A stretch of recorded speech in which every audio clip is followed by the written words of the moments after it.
Well, hello, and welcome to the CUP Ringside, part of the CUP Network. Well, we give you the best seat in the house for all things wrestling, and we're giving you the best seat in the house for, I guess, my thoughts on Backlash. Everybody else had some things that they had to do today, so guess what? It's just me. And I guess even though I didn't win the predictions, I'm the only one here. So I guess I'm the heel. No, but no, seriously, congratulations and shout out to Brooke, Lewis, Topher, and Wes for predicting the most correct in the backlash predictions. Um, so congratulations to you both. I hate that you can't be here. You all rather. I hate you can't be here to revel in your correctness, but it is what it is. I'll take over for you. Um, Before we get started and we jump right into it, we have some channels that we would love for you to subscribe to, this being one of them. So if you haven't subscribed to this channel, you should do that. Subscribe to this channel here. Um, and yeah, subscribe to this channel, hit the notification bell so you won't miss out on any video that we have uploaded, and you won't miss out on our weekly shows, Raw Take, who's NXT, and laying the SmackDown, or any of our other in between videos that we'd like to do, and of our PLE videos like this one. So hit the subscribe button there. You can also subscribe to our Eurovision channel if you're a fan of the Eurovision Song Contest at the Cup ESC. If you're a fan of reality TV, we have the Cup TV. And if you're a fan of drag or drag race, we have the Cup Pod. So go join all of those channels, hit the subscribe button, and we will appreciate that. We want to get in the algorithms for you guys so you won't miss any of our great content. And if you want to join our membership channel, go join the membership channel on the Cup at the Cup Pod, and where we will have exclusive content across all four channels and early access things for all four channels. And if you're not a fan of the YouTube membership, we also have a Patreon. All of those links will be in the description below in the link tree. So go click that and you'll have all the links that you need to get to all of the different channels and to all of our memberships. So there we go. We thank you. So let's get into Backlash in Lyon, France. And let me just start off by saying this, and I'm sure I'll probably mention it again throughout this video, but I'm just going to say this. I love having PLEs in other countries for several reasons. But one reason is I enjoy an afternoon pay per view. I enjoy waking up and getting stuff together, and by noon, it's time for a pay per view. And I got the pay per view from noon to like 3 or 4 ish, and watch the pay per view, watch the press conference, and by 5 o'clock, the rest of my day is on me. I can go out and do what I want to do. I love that. So that number one is a good reason why I love pay per views in other countries. Number two, the crowds are so freaking amazing. Like this France crowd was everything. This France crowd was like the Puerto Rico crowd last year at this point at Backlash. Like it's so good. And it made the show even so much more interesting because you were just so enthralled in what the fans were going to say and how they were just reacting to everybody. Everybody got a pop. It was just, it was such a great crowd. I enjoyed every second of it. Um, it was really good. And we also had uh, another reason I enjoy it is because they appreciate it so much more, because they don't get it often. The crowd, the fans appreciate it so much more. And it was just a great atmosphere. All the wrestlers have been tweeting about it all day. How much it's just been such a good time, how much fun they had in France, and how amazing the crowd is. And I know I can't wait for it to go back. And I'm sure all the other superstars can't wait for it to go back so they can experience the amazing crowd that was in Lyon, France. It was just beautiful. I enjoyed it. I want to just get right into it because I don't want to waste too much time talking about what I thought because I mean, that's what this is about, but I don't want to spend too much time talking about what I thought about the crowd because that's something that you all saw it if you watched Backlash, and I'm sure you have. If you're watching this, you watch Backlash, and the crowd was just amazing. So we're gonna get right into it. I'm going to put it like this, so that way I'm just in the corner, and you all have a full screen of the slideshow. But let me also put the banner up. That's probably gonna go across me, but I don't care. Y'all know who I am. You don't have to see me. But yeah, let's get into it because our first match of the night was Randy Orton and Kevin Owens versus the Bloodline. And honey, when I tell you, Randy and Kevin Owens took their sweet little time coming out as they should, coming out and enjoying this crowd that was amazing and it was hyped for them. It was good. It was so good. And they just they just they embraced it. They took the time, the crowd enjoyed it. Randy was all hype. They sang with Randy song, which we don't get often. A lot of people only do like they were singing every word. And you would think Randy's song would be one of the songs that people sing like they do Seth Rollins or like they do Cody or like they would do Shinsuke.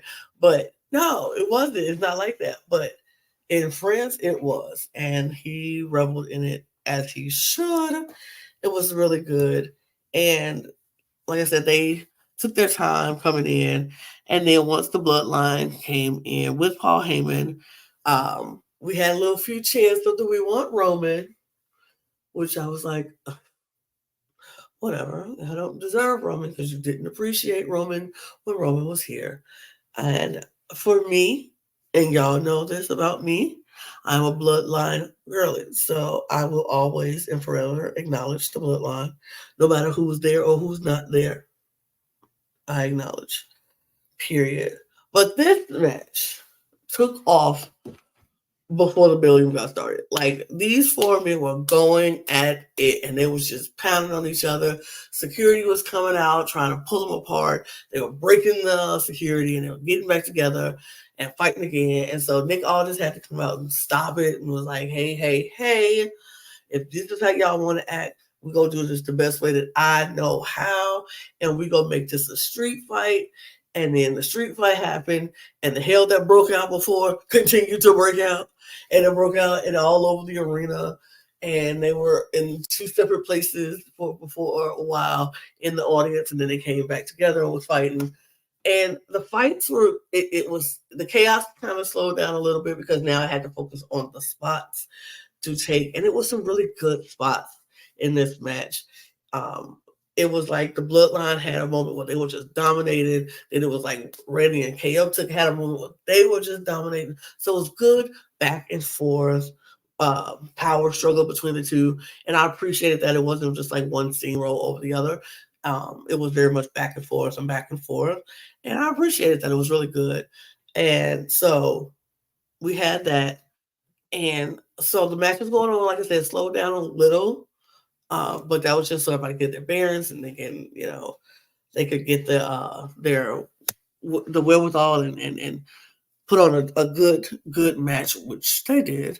They put on a really good match, and then we had towards the end of the match, we had people going through tables. We had kendo sticks. We had garbage cans. We had garbage can lids. It was like once it was named a street fight, all bets were off. Everybody came out, and it was everybody was just in it, and it was a good street fight. This is the street fight I wanted at WrestleMania. I wanted it to be just all crazy, all hell breaking loose, and it was just crazy. But we didn't get that. That's what we got. Rather, we got the street fight that we were craving for from WrestleMania in Backlash. So that was good. And so towards the end of the match, we were out. They were out spilling out in front of the announce tables, fighting, and all of a sudden, it looked like KO was about to win, and because they had taken so much damage, like Solo and Tama Tonga had taken so much damage from KO and Randy Orton at this point that it looked like KO was about to win, and then all of a sudden, we see somebody come out and interfere. Come to find out, it is Tonga Lao, who is Tama Tonga's brother, and he came out, and then it was over from there. It was like the numbers was it was done so for Kevin and Randy at this point. Um, I know a lot of people were speculating that it was going to be Jacob Fatu coming out, but it wasn't. It was Tama's brother, and I was like, oh, wait, he has a brother? Wait, what? It's wild. It's wild. But it was so good. And like I know some of y'all like, duh, yeah, he had a brother. If you watch him in New Japan, he had a brother. And they fought together. They were tag team.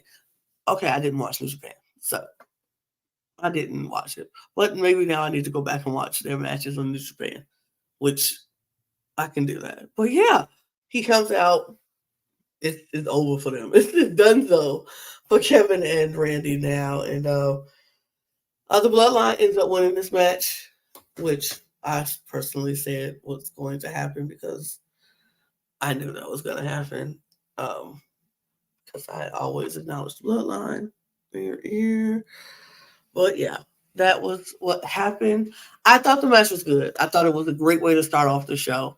I thought that that type of energy started off and making it a street fight and turning it into all of that was like really good. It hyped the crowd up. It made everybody like so hyped about what was next to come. If this was how you were started off, and it was so good, and I enjoyed this match. I thought it was solidly good. Spots were good. I had a good time with this match. I really, but like I said, the winners of this match was the Bloodline, and yeah, like I said, solid match. Good on them. We got another addition to the Bloodline, which is Tonga Lao, which is great. It's only going to be interesting for me to see where this goes with the Bloodline and what's next in the Bloodline story. So I'm here for it. I am here for it. Up next was the Women's Championship, SmackDown Women's Championship. Bayley versus Tiffany Stratton and Naomi. And again, the crowd was amazing for all three of these women. Like all three of these women had good pops from everybody. They appreciated everybody for what they did, and it was a lot. It was a lot.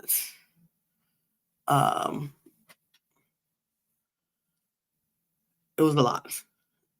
But it was a good match, honestly. I thought it was a good match with each woman highlighted and getting highlighted amongst what they were trying to do. And they were highlighted on each of them had spots and had their moments where they shined and came through. And it was nice. It was nice to see that. This was the first time anybody got the glow chant right for Naomi, which I was like, work, France. Everywhere else around the world, could we get on board? Could we get in the Zoom and get to know that, yes, the glow is glow, glow pump, fist pump, all that. Could we get that? But let's get on the Zoom and let's get in line for that. Let's figure out how to do that. So, but France got it. They ate it up. I was here for it. Yeah, that was cool. It was so good. It was some good, like I said, some good spots in between the between Tiffany and Bailey, and Naomi and Bailey, Naomi and Tiffany, like all the combinations work. They after the chaos that we just had, you'll kind of be like, how's this match? How's this match going to follow up behind that amazing street fight that we just had? But they did. They held their own, and it was really good. It was really good. Everybody was like, yes, it was. It was like, how just like sometimes you see in a triple threat match and it's like, always something is lacking or somebody is lacking. I didn't think that. For me, I thought all three of them were on point. I thought all three of them had really good moments in this. And everybody made an impact. I thought it was really good. All of them, they're all very talented. I never have taken anything away from these three women. They're so super talented. We see great spots and beautiful moonsaults and kicks, and it was just good. It was just really good. But in the end, Bailey came out and still the WWE SmackDown champion, as she should. I'm not mad at it. I love that for Bailey. She earned this. She deserves this, and I feel like she deserves to hold it for a while. So I'm not looking to see her lose it anytime soon. And if she does, I would be really shocked. I would be so shocked if she lost anytime soon, because it's like, what? I think I went out of order on my next one. I did, so I'm gonna look. You didn't see that. You didn't see that. So skip. So the next match was Damian Priest versus Jey Uso, and this match, okay. So first of all, let's start with the entrance of Jey Uso. I've never seen such an amazing entrance for Jey as this one. He's so over right now with the company, like so over. The fans love Jey Uso. It's like he is main event Jey Uso. He is the Yeet Man. He is all that, and folks are eating him up. And I, for one, am too. I love Jey Uso. Always love Jey Uso. There's nothing anybody can say or do to make me hate Jey Uso or any Uso or any of the bloodline or any of the former members of the bloodline. Like, no, I love them. And he was so amazing. And I was like,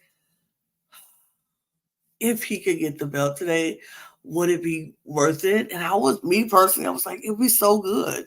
I think he is someone who can hold a championship of that stature and do it well, and it's believable, and people would want that. I love it. I love it. I honestly love it. I think it works if he had it. But anyway, back to this match. This match was so good. His entrance was amazing. France totally was in it with him, and he came in through the crowd and had the flashlights, and everybody was it was just so good.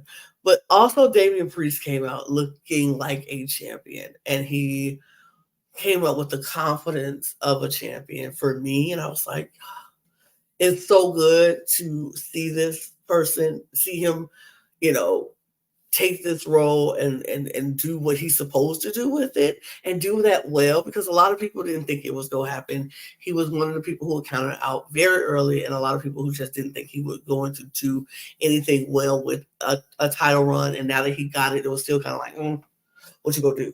What you gonna do with it? And I think he's doing really well. I think he is taking on the confidence of, I'm the champion. I earned this spot. I was next, and I'm gonna run with it, and I'm gonna do what I do as a champion.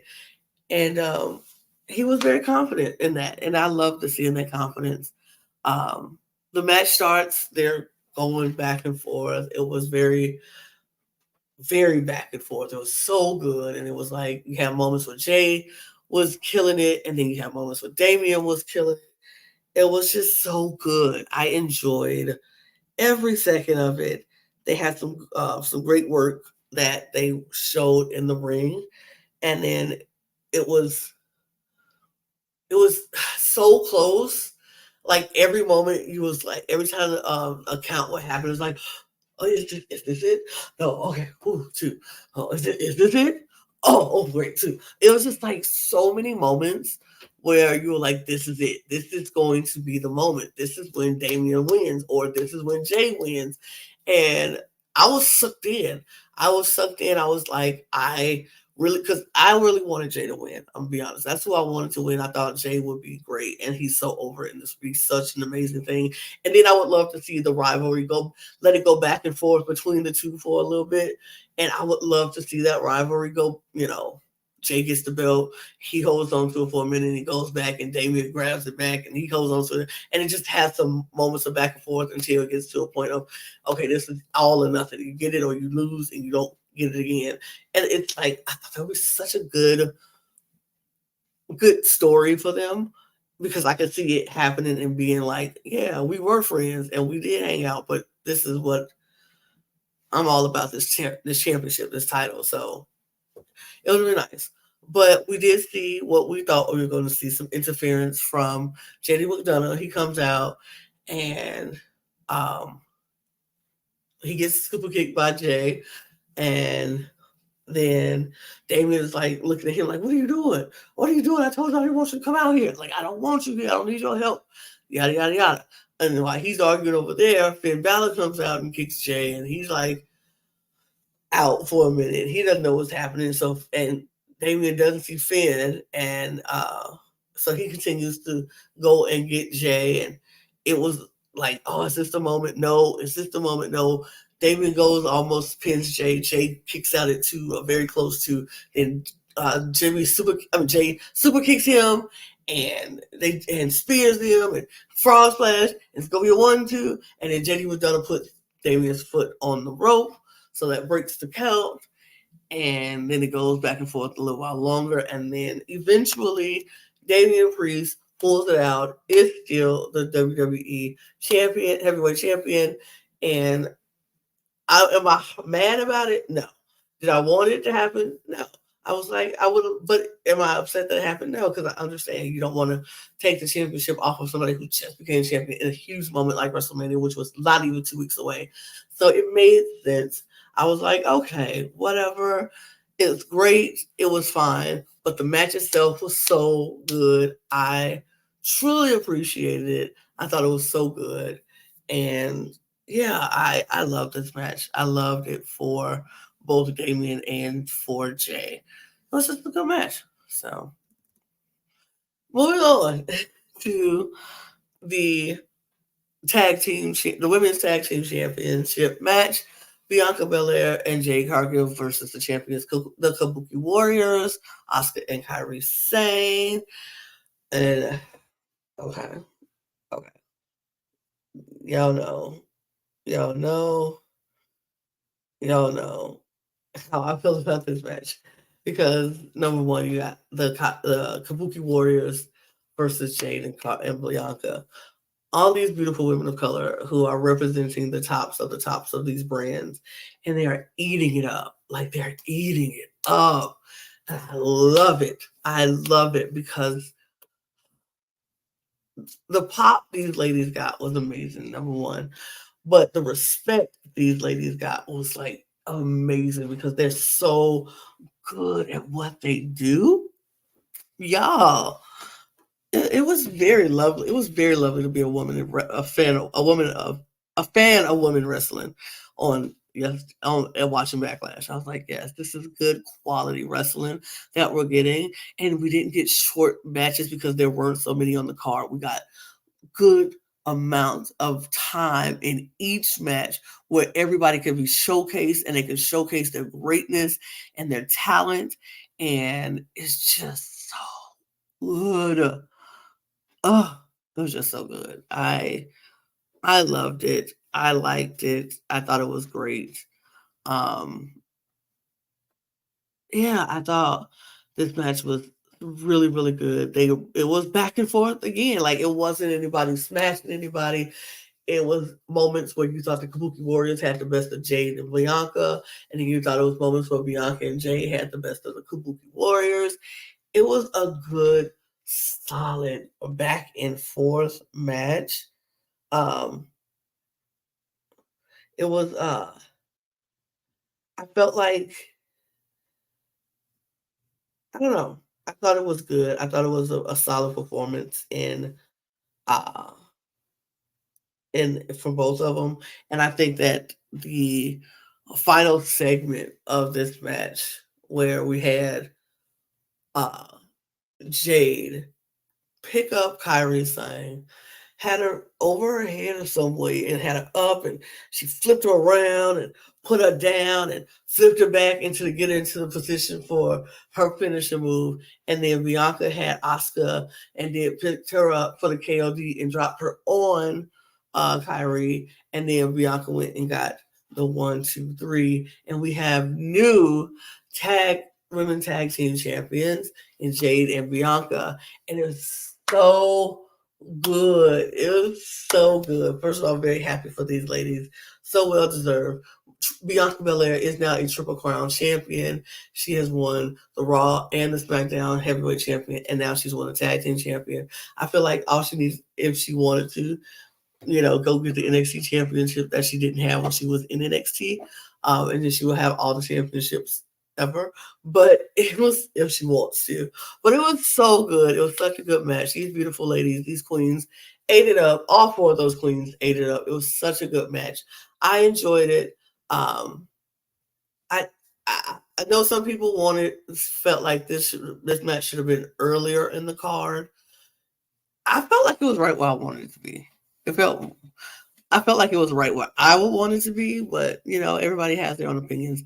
I liked it. I love that we got enough time to actually celebrate all of these women and their talents and their skills, and they ate it up. They ate it up. I wasn't mad. I thought it was beautiful. I felt like the red that Jade and Bianca came out with was amazing. I would give them ring gear of the night. Yeah, I would give them ring gear of the night. Tiffany's was good too, though. But yeah, yeah. For me, that was one of my best. So, congratulations to Jade and Bianca. I'm very happy for them. I can't wait to see what they decide to do. I feel like they're gonna be champions until they decide they don't want to be anymore. I don't know, but they're gonna be great, and I can't wait to see what they do with their reign. So let's skip by to our main event. Cody Rhodes versus AJ Styles. Uh, by this time of this match, the arena was palpitating. Like it was wild. It was amazing. It was obvious that the fans had so much respect for both AJ Styles and Cody Rhodes. AJ came out and they had a song for AJ or something phenomenal is all I know. I don't know what the song was saying, but it's something about phenomenal. And so they sang this song every time AJ did anything or looked a certain way, or anytime AJ was in control, they would sing this song about how phenomenal he was. And so that was quite amazing. I was like, oh, that's so cool. And then Cody, of course, everybody's singing Cody's song, and they sang Cody's song all the way through every time, even once the music stopped and it was time for Samantha Irvin, who is the greatest announcer of all time. Just want to throw that out there because it is obligatory. It's obligatory for me to do that, and on every video. But Samantha Irvin is the GOAT. And even when she was about to do her announcement, of the challenger champion, they were still singing Cody's song, and they would not go stop until they got to the end. And it was great. It was great. It was beautiful. Cody enjoyed it. Everybody enjoyed it. So the match starts, and like I said, I knew the outcome of this match. I think we all knew the outcome of this match because there was no way they were going to take the belt off of Cody this soon after he just did all that, and it's 2 years in the making. of him becoming champion. They're not going to just take the belt off him right now. That was silly. But what we did get was a phenomenal match between two phenomenal talents. Cody said this was his dream match. This was our dream match because it was so good. It was a lot of back and forth. It was a lot of intense moments. It was just good. Like, it was just good wrestling. We saw AJ in a great form. He was in great form. He was in phenomenal form. And he gave us what we know of AJ and just a great wrestler. And then Cody, I felt like he had to match the energy. He had to match his energy with AJ. And AJ is somebody who I think we talked about before on other podcasts. I know we did on SmackDown, how we talked about how AJ is somebody who just does not know how to turn off how great he is. Like, he can't dumb his wrestling style down because he's just so good. And so he either makes you elevate to his level or you get left behind. There's just no other way to describe it. And Cody was not going to get left behind here. And so he stepped up his game level as well. And they met each other. And we won as the fans because this was a great back and forth, solid match between two amazingly talented people who care about this business and who put their all into this business. And it showed. It was just a great match. I enjoyed it so much. I think it was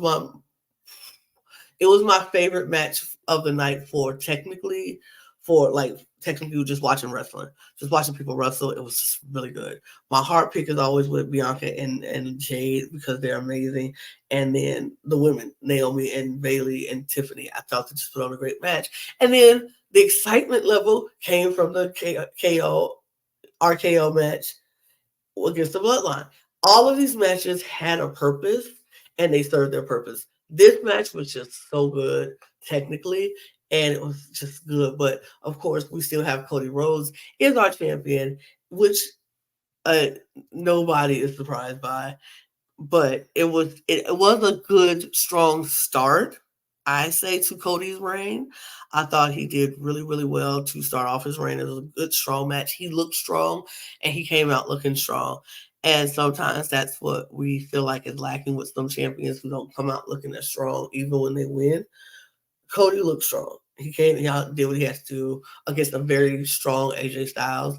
And AJ gave everything he had, and Cody gave everything he had right back. So I personally would not mind seeing this feud continue on a little longer. Because if we're going to keep getting matches like that, maybe sit it on. Let them feud a little longer. Let them go back and forth. And let Cody feel like if y'all going to make AJ keep losing, all of a sudden then he turns and wins, I'm okay with that too. I just feel like AJ Styles deserves another run before he decides to put hang up the boots, if that's what he's going to do. But whatever he does, I want him to be successful because he's so good at this. He's so good. You sometimes forget how much you enjoy watching AJ Styles until you watch him again. You're like, oh no, this is why I like him. This is why I like him. He's just that good, and I enjoyed watching him. Like I said, I hope this feud continues a little longer. It would be nice to see it because they just both gave really amazing amazing stories, and they just had a good, amazing show. So I was not mad at it, but that is that, y'all. Overall, for me, I found this to be a very exciting show. I enjoyed it from beginning to end. The crowd had a lot to do with that. The matches were amazing, and I felt like the crowd had a lot to do with that because the performers wanted to put on a great show. And so I thought it was really, really good. Yeah, I thought it was a good show. I thought they did what they needed to do, and the show was great. I enjoyed it. Watching the press conference, we heard that it was the highest gate in WWE history for people coming to the show. So that's amazing. That's amazing. I hope we get more shows in France and other places across the world, so that our global WWE Universe fans feel very much included, and like they don't always have to travel to the States or, or to Saudi to get good shows. So hopefully we'll keep pulling that off, and it'll be great. But that's it, y'all. I'm gonna get out of here because honestly, I have nothing else to say, and I kind of feel like you all are tired of me. But if you're not, things. If you are, I get it. But before you do go, hit the subscribe button here and subscribe, and so we can get our channel up and running. We are a new channel, so we want to get our channel out there. So please, please, please subscribe. I ain't too proud to beg. Not me. Subscribe to the channel. Tell your friends about it. If you're a wrestling fan and you know other wrestling fans who like hearing wrestling content and people talk about wrestling, hit me up right here on this channel. Subscribe to this channel and hit the notification bell so you won't miss out on any of our content where we put out weekly shows about Raw, NXT, and SmackDown. And then we have our mid-card stuff as well as our PLE things. So check all of that out. If you are a fan of Eurovision Song Contest, the Cup Network has you. We got the Cup ESD, so you can go check out all the amazing things that's about to happen with Eurovision. This is the week. This is Eurovision week, so the contest is about to happen. So you don't want to miss any of that content. Also, if you're a fan of reality TV, go to the Cup TV. We got content coming at you all the time about Survivor, Big Brother, The Amazing Race, Deal or No Deal Island. The GOAT is coming. The Circle is coming. It's out, but it's for our coverage is coming. And so we got all this stuff happening for you. So be on the lookout for all of that. Hit the subscribe button over there as well. And if you're a fan of Drag Race or drag, we have things coming for you. The finale of Solo Las Mas is happening next week. So we will be covering the finale of that. If you haven't checked out any of our content before, go back and check out all of the whole season of Solo Las Mas. All Stars, RuPaul's Drag Race All Stars 9 is coming soon, so you want to check that out so we could you won't miss any things about that. And France is coming as well, the Drag Race, so keep on the lookout for all of those things. And you could also follow us at the Cup Pod on Twitter, Instagram, and TikTok, where we put all of our funniest moments from all four networks on our socials. And you can follow me if you want. That's me on Twitter, and that's me on Instagram. And and also just keep scrolling and get your cup merch, not limited to but the cup mug or any of our other cup items. Check out lanagcreations.etsy.com. That link is also in the description below. And so on that note, I'll say thanks for watching. Cheers. Cheers. Backlash was a full success for me. And too bad those other chumps couldn't be here to help record it. But